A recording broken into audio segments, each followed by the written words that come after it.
Did you see the report today that ESPN is trying to trade for Al Michaels and create an Al Michaels, Peyton Manning Monday Night Football crew?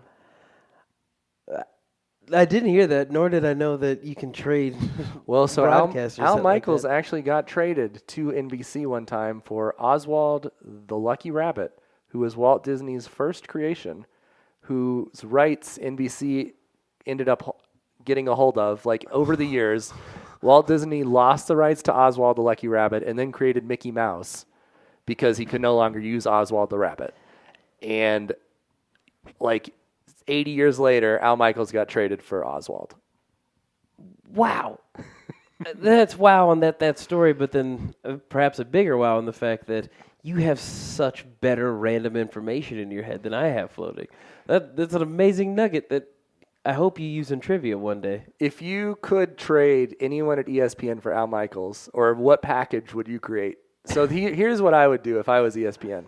I would say give us Scott Van Pelt because we need someone better, and Katie Nolan. Those two, I think, are worth an Al Michaels calling your games. But I think they would.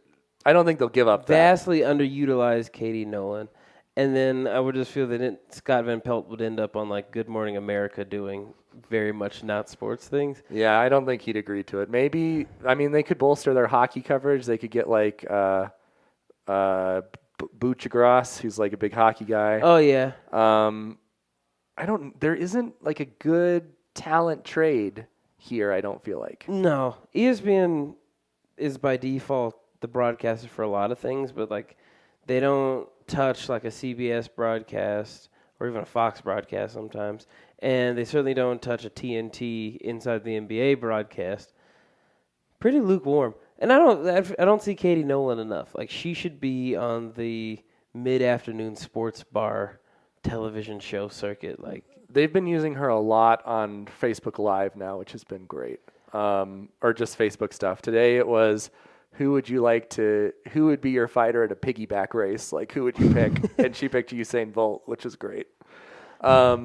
The other thing that I'm thinking about this is like, this move is clearly to clear the way for Mike Tirico to take over Monday Night Football.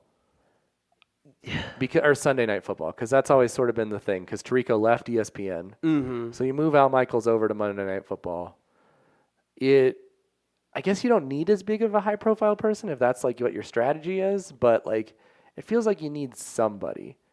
Maybe they could get Stephen A. Smith. Maybe it would be Stephen A. Smith, and then just Stephen A. Smith becomes head of the Today Show. You mean, yeah. Oh my God.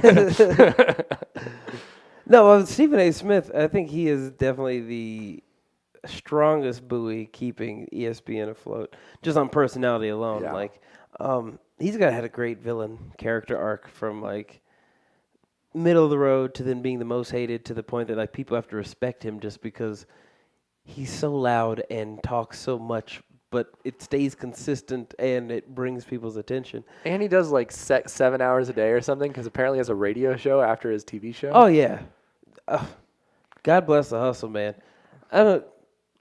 It would be cool to see Peyton do it. I don't think he's not going to be as good as Tony Romo, and I think that's what they're hoping for. But he would be funnier. Like, the thing is, I think I would tune into a Peyton Manning broadcast. Totally. I think Peyton doesn't have to try nearly as hard as anyone else.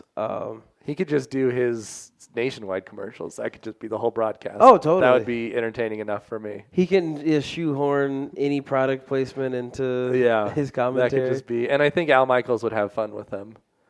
So we'll see. We'll keep you updated on broadcaster trade rumors.